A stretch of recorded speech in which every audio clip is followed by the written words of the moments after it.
اوس راشه شرایط دی پیر په پیر کې به څه شرایط وي د پیر دپاره شرایط یو دا دی چې علم به په قدر د ضرورت ولري علم نه په قدر ضرورت ملا صاحبان څه وایي څوک چې د طریقت نه انکار کا اصلا انکار خو نشي کولی ځکه ثابت دی خو په چل انکار کوي څه وایي وایي نه موږ خو پیران منو خو شرایط لري یو شرط یې دا دی چې جلالین او مشکات په دواړه یاد وي دې معنا دا ده چې د پیر نه یو نقا جوړه کړه چې نوم یې شته وجود یې نشته دا خو موږ نه دي لیدلی داسې دا شرط چارې کړي راشئ راته وښیئ په چلنج وایه چې ټول جلالین او ټول مشکات نو د ځمکې په سر به بیا پیر پیدا شي نه نه علم به په قدر د ضرورت ولري چې د طریقت متعلق علم دی د ارشاد متعلق علم دی او په کومو شیانو کې چې دی لګیا دی ده به علم به ورسره وي علم په قدر ضرورت دوم متقي به وي متقي څه معنا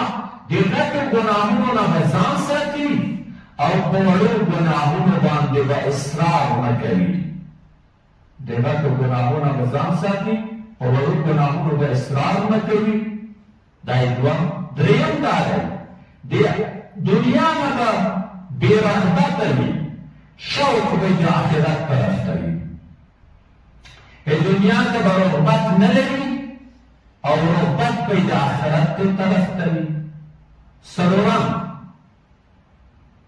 په نیک کار به امر کوي او د بد کار نه به منع کوي په نیک کار به امر کوي او د بد کار نه به منع کوي پنځم دغه د مشایخو سره تعلق ساتلی وي او د مشایخو نه به یې طریقت حاصل کړی وي ګورې داسې نه چې سره راشي زه خلیفه یم د چا خلیفه یم د ځان خلیفه یم دا لیونی دی داسې دا نه خلیفه دی دی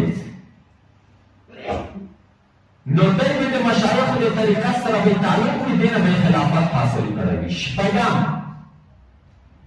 دا دی چې د ده په لیدلو باندې به آخرت تر په زړه کېږي اذا رؤوا ذکر الله چې دوی وګوري الله به در په زړه کېږي دا هم د ده په آدابو او شرایطو کې دي اووم دغه پیر به د خپلو ټولو مشایخو سره په ادب وخت تېر کړی وي داسې نه چې ده نه پورته چې کوم دی دا هغه مشایخ دي د دې نه خفه شوی وي ازار کړی وي بې ادبي یې ورسره کړي وي د دې نه به طریقت نه اخلي دا آداب د چا دی دا اووه آداب او شرایط دپاره دی پیر دی د مرید دپاره څه شرط دی مرید چې کله وظیفه اخلي طالبه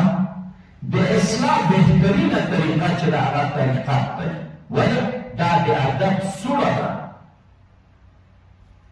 مفتی محمد فرید مفتی ارتقی او مبارک به ویل د طریقت د ادب سوره ده چا چې طریقت کړی وي هغه د ادب او د سړیتوب نه ډک وي او چې طریقت یې نه وي کړی له لرې به یې وپېژنې داسې به درېدلی وي ته به وایې چې دبه یې تېر کړی بس څه به درېده نو چې کله مرید وظیفه اخلي اول دا دی چې استخاره وکوي آداب په استخاره کې چې کوم شیخ ورته راغی بیا به د دې شیخ نه بیان کوي یو دوم د خپل پیر سره به کمال محبت او ادب لري د خپل پیر سره به کمال ادب او محبت لري څومره چې محبت ډېر وي دومره ترقي کوي دریم مرید باید اکثره وخت په ذکر باندې تېر کړه ذاکر ډېر وي ذکر ډېر ډېر کوي لکه الله چې وایي اذکروا الله ذکرا کثیرا څلورم مرید باید شریعت وي که په دې شرایطو کې موږ راغلو بیا به ترقي کوو که نه راسئ په نامه مریدان یو مرید د یو مراد دی یا به معلومه شي مرید به تابع د شریعت وي دا مې درته وویل پنځم مرید به په خپل شیخ باندې معترض نه وي اعتراض به نه ورباندې کوي او که چیرې په خپل شیخ باندې معترض شه او په خپل شیخ باندې بدګمانه شه د ګلزاتو لار ته بندېږي کتاب عجیبه واقعه را نقل کړې وایي یو پیر و مریدان یې ډېر وو دا پیر ډېر تنګ شه ډېر تنګ شه چې دا مریدان وګوره او دا حال وګوره ولې د الله د عاشقانو اسرار ټول د الله سره دي ورته شهرت خوند نه ورکوي د فقط د راز پټ وساتي نو دی روان دی مریدان پسې دي نو دی چې داسې یو کار به وکړم چې د مریدان رانه وګرځي هلته بېادبي ما یوه کوټه وه چې په دې کې یوه زنانه وه بدعملي به یې په پیسو باندې کوله نو دا چې ټول ویلي پیر په دې ځای باندې ورننوته چې ورننوته ټول مریدان ورنه وګرځېده چې دا څه کوي دا خو د زنا مرکز ته نه شوله خو په دې مریدانو کې یو د کمال عقل والا وه هغې چې نه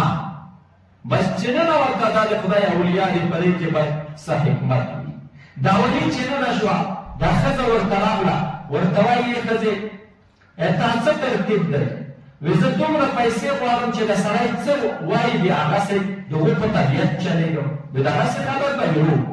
وی نو داسې وکړه چې دا پیسې څه دي چې دې غواړې دې نه به زه زیاتې درکوم لاړه شه هلته غسل وکړه غسل یې چې وکړه وی راغله ورته یې دلته دوه رکعته لمونځ د توبې وکړه هغه په هغو دی ورته متوجه شه الله جل وعلا د مانځه وروسته په دې ځای باندې ښځې توبه وایسته او د دې ځای نه ووته دا مرکز د زنا ختم شو د اولیاو داسې کار دی چې کله راووته چې ټول تللي دي دا یو درېدلی هغو ته یې چې ولې ما ویل چې د تا کار د حکمت نه خالي نه دی نو په دې ځای باندې دې ته د خلافت پګړۍ راوتله نو معترض به نه وي د خپل شیخ کار به په حکمت عمل کوي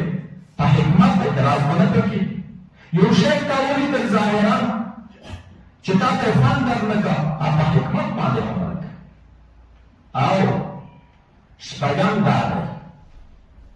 دا زموږ تاسو دپاره شپږم عادت دا دی وی کله چې سړی ورځي چاته خپل شیخ ته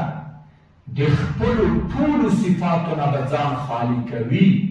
خالي به ورځي خالي چې ورغی ایک طرف نه به د فیوزاتو نه ډک راځي که ډک ورغی ځای پکې نشته هغسې به ډک راځي مثال څه معنی تاسې بد کوئ زه ملا یم مفتي یم دا مفتیتوب و ملایي به دلته کښېږدم چې کله شیخ ته ورغلم هلته به دا تقاضا نه لرم چې زه مفتي یم او شیخ یم دلته مې لیکې نه وي د ما عزت دې وکړي د ما احترام دې وکړي نه د دې صفاتو نه به ټولو نه به ځان خالي کړي او وربشي لکه سړی چې د علاج دپاره د ظاهري علاج دپاره ډاکټر ته ورځي او وایي چې بس وایي چې دغه ډاکټر به انشاءالله زما معالجه کوي داسې به د باطن د علاج لپاره د شیخ ته ورځي او د ځانه به ټول لرې کوي داسې به وایي چې زه هېڅ شی نه یم هېڅ شی دونه به عزت نه غواړې ولا زه ډوډۍ ته به ونه تلم ولا دوه مالې پوښتنه رانه ونه کړه ولې لوړ یې که نه وم که کله په تا کې د دې صفاتو سره ډک ورغلی په تا پورې ذات بلکل ختم محروم شو د کوئی ذات که دا صفات ته ټول لرې کړ د ځانه خالي ورغلی دې طرف نه به د کوئی ذاتو نه ډک راځي دا عادات دی مرید دی دا څو شپږ سپاري یو بل وګوره. اووم آداب دا دي مرید به خپل شیخ ته ځان داسې سپاري کالمیت فی ید الغاسل، لکه مړی په لاس د غاسل کې. غاسل چې مړي ته غسل ورکوي طالبه مړی جنجال نه ورسره کوه، لاس یې مینځي دې طرف ته یې کوي داسې اړوي داسې راړوي. نو ته به داسې نه ورته وایې خپل پیر ته زه راغلی یم د ما سره وظیفه وکړه، ما ته دا وظیفه راکړه، دا را بدله کړه. نه، ته ځان وسپاره ډاکټر معالج د باطن دی، دغه شیخ دی، پرېږده ځان ورته وسپاره لکه مړی چې غاسل ته ځان سپاري، بیا به انشاءالله د تا طرح کوي. او که ته شیخ ته مشورې ورکوې، اوس خو عجیبه خلک دي، عجیبه مریدان دي چې راشي پیر ته وایي ما سره وظیفه وکړه. غلی کښېنه وظیفه وکړه. ته پوهېږې په دې باندې چې دومره تکړه یې دلته ولې راغلې؟ تاسو تر اوسه ډاکټر ته مشوره ورکړې چې دغه دوایي راته ولیکئ؟ نه. او که یې ورکړې سړی به په تا باندې د ډېر کمعقل حکم وکړه چې دومره پوهېدې ما ته ولې راغلی؟ چې ما ته راغلی ما پرېږده. نو داسې به ځان ورته سپاري، بیا به دا یې ترقي کوي. اللهم صل علی سیدنا مولانا